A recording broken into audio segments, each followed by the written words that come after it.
Welcome back to CT Sports Now here on Vantage Sportsnet. We're so happy that Gene, Doris, Gene, thank you for coming in on late night, and no problem. I know you're busy all day long. It's bittersweet news. Sweet for you. You're retiring and moving on to something different. But 23 years at Fairfield University as the athletic director. Yeah, I don't even look at it as retiring because to me it's just on to another venture. I've always looked at things in 5-year segments. And 3 years ago, knowing that our presidency was going to be moving into another direction, I had kind of given them a succession plan. And I always believe in making decisions when there's no emotion involved and you can kind of look at it going forward. And it made the most sense to me to look at it going forward this way. I just didn't think that 3 years would go that fast. It goes faster, yes. Unfortunately. The more mature we get, the faster it goes. Yes. Mature. So 5 years at a time. So 23 years ago, what was your 5-year plan, and did you accomplish that? And more so, have you done more than you thought you would in this amount of time? Yes and no. I mean, I think that the big thing coming over to Fairfield from Marist, which at that time was in the Northeast Conference, was the opportunity to be in a conference at a higher level. Jesuit school. I'm a Fordham alum, 2 degrees from Fordham. So I kind of have that Jesuit background coming all the way up the line. Although I did go to Marist Brother High School, so I had to, kind of just going back and forth between them. Yeah. But, I knew George Basaka, who had been the legendary AD and basketball coach, and because I was involved with the NIT when I was down at Fordham, and, Fairfield just seemed like a great place to go. And knowing what he had accomplished basketball-wise, the whole idea was, well, if we could come even close to that, would be something that would be important to me.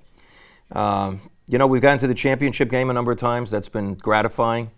I still take losing very, very hard. And, you lose those games. The difference between winning and losing those games is just so close that, when you're in unfortunately, primarily a one-bid league, nobody remembers. No, it's like, true. They don't remember. They remember the last time we went to the championship was back in 94, 95, back then. So. But do you look at it, because you can look at it as wins and losses on the court, but you have always maintained an athletic department where the kids don't get in trouble for the most part, right? I mean, every program is going to have something, but for the most part, you have good kids. With 450 kids, that's not an easy accomplishment. Right, and the kids graduate. How important is that to Fairfield and to you personally? I think that's what, I've been an educator all my life. Even when I coached in high school, I was also a teacher in the classroom. So from my perspective, it's all about that. And, eventually, the game you play and the game you love, you're not going to have it at some point. But what you gather in the classroom and the knowledge that you get and the way you use it, that to me, combined with the lessons you learn from sport, is also part of education. And so truly I believe in the concept of student athlete. And I think that's the one thing I think I'm probably the most proud of, is that when I see the alums come back and you talk to the kids even now, that's what they're all about. And that's what they care about. And to me, that means the culture that we have is a good one. Yeah. How about your vision for the facilities? And you can walk around the campus now and see things that, under your guidance, have been constructed, from Rafferty Stadium to the soccer facility, the indoor facility, and all of these and this year baseball. And this year, alumni baseball, field. The locker room looks great. Did it go smooth and just the way you wanted it? You'd like something immediately all the time if you could get it.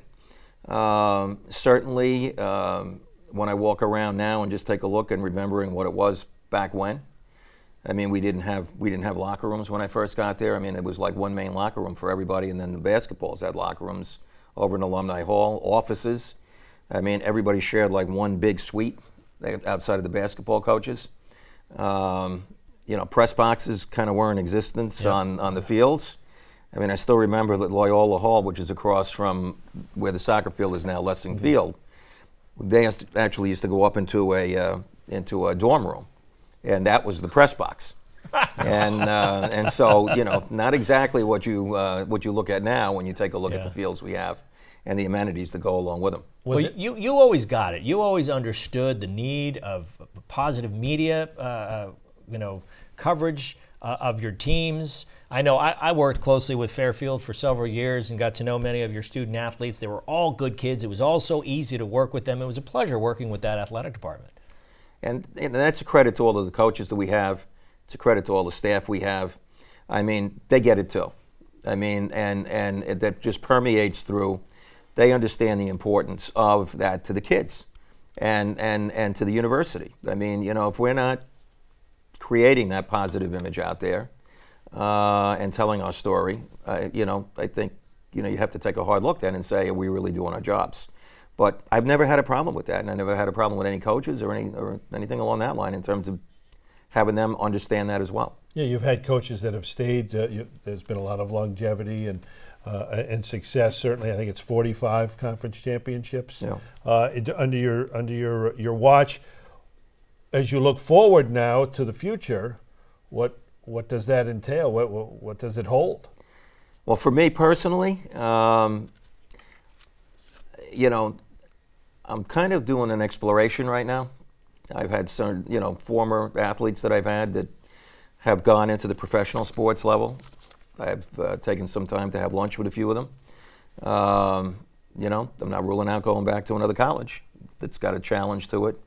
As somebody asked me the other day, I said, I think I got one more rodeo left in me. Oh. So I said, from that standpoint, I think you need challenges throughout life. And I feel that at Fairfield, too, with new president coming on board, and that's why the decision was made back 3 years ago, knowing that within this timetable of this 5 years, we were going to get a new president.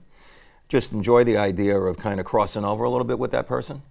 Let them look at the decisions they want to make, listen to what the past had, and then, quite frankly, looking at things that I can do as a challenge someplace else. And the hope is that somebody's looking for an old hand out there. Well, keep us up to date with what you're doing. Oh, yes. Keep in touch. We're going to miss you. That's for sure. You've been a champion for all sports in Connecticut, and it doesn't go unnoticed and unappreciated. And we thank you for coming in and sharing some moments with us. Well, maybe I'll still be in the neighborhood, and you'll have me on the show in the new location. I hope so. Yeah. Oh, absolutely. Thank you so much, Gene. All the best. Thank you. All right, we're going to take a quick break and come back. This is CT Sports Now. We'll be back.